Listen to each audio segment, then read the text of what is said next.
Hello बच्चों, आप करेंगे exercise 15। Fill in the blanks. A quadrilateral has dash sides.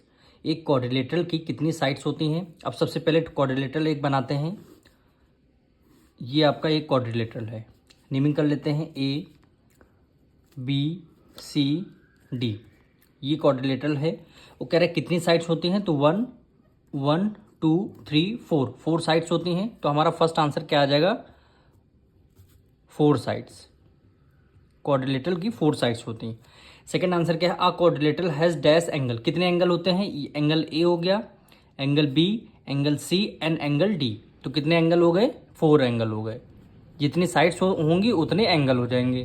4 angle. कह रहा है a quadrilateral has dash vertices. कितनी वर्टिसेस होती है? वर्टिसेस का मतलब है दो एडजेसेंट साइड्स जहाँ पे मीट करती हैं उसी को बोलते हैं वर्टिसेस। जैसे ये वाली साइड ये यहाँ मीट कर ली, ये वर्टिसेस हुआ आपका। ये वाली साइड यहाँ, ये वाली साइड यहाँ मीट करी, ये आपका वर्टिसेस हुआ।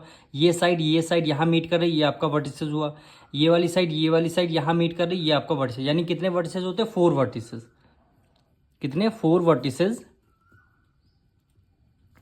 और कह रहा है no 3 of which are.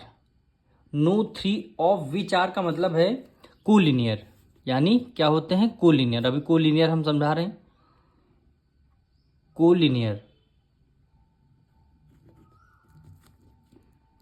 Collinear, collinear का मतलब है ये वर्टिसेस कितने होते हैं? 4 वर्टिसेस। 4 वर्टिसेस कह रहा है 3 वर्टिसेस कभी एक साइड एक लाइन में नहीं आ सकते हैं, क्योंकि अगर 3 वर्टिसेस हो गए, अब एक होते टोटल कितने वर्टिसेस हैं? 4। तो एक हमने अगर वर्टिसेस यहाँ रख दिया तो क्या हो गया? इसको अगर हम जब ने ज्वाइन कर दिया तो ये हमारा बन गया ट्रायंगल बन गया।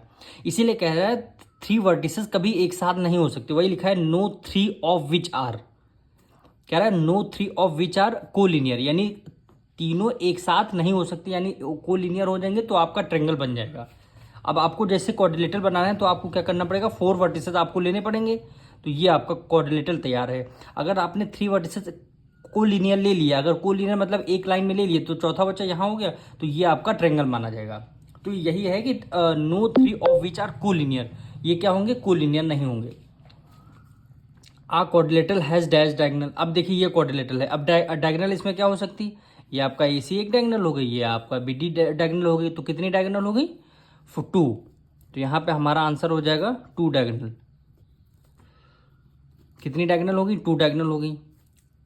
अ diagonal of quadrilateral of a line segment that join 2 dash vertices of quadrilateral. कह रहा है एक डायगोनल क्वाड्रिलेटरल की जो डायगोनल होती हैं वो ज्वाइंट करती हैं 2 अपोजिट वर्टिसेस। अपोजिट वर्टिसेस में देखिए ये वाली वर्टिसेस एक, इसके अपोजिट क्या है? बी वाली। तो ये क्या होगी? एक डायगोनल बन रही है।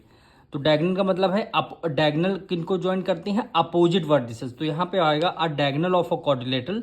कह रहा है एक क्वाड्रिलेटरल की diagonal line segment that join 2 दो अपोजिट वर्टिसेस। एक बी यहाँ है तो डी यहाँ होगी। अब AC अगर आप डायगोनल लेंगे तो A आपकी वर्टिसेस यहाँ है, C आपकी वर्टिसेस यहाँ है। ये क्या है? अपोजिट वर्टिसेस हैं। तो हमारा आंसर आ जाएगा अपोजिट वर्टिसेस। Opposite vertices. अब देखिए 6 the sum of a angle of a quadrilateral. ये तो आप ये क्वाड्रिलेटरल का एंगल का सम कितना होता है? 360 होता है। जैसे ट्रायंगल का एंगल ऑफ सम कितना होता है? 180।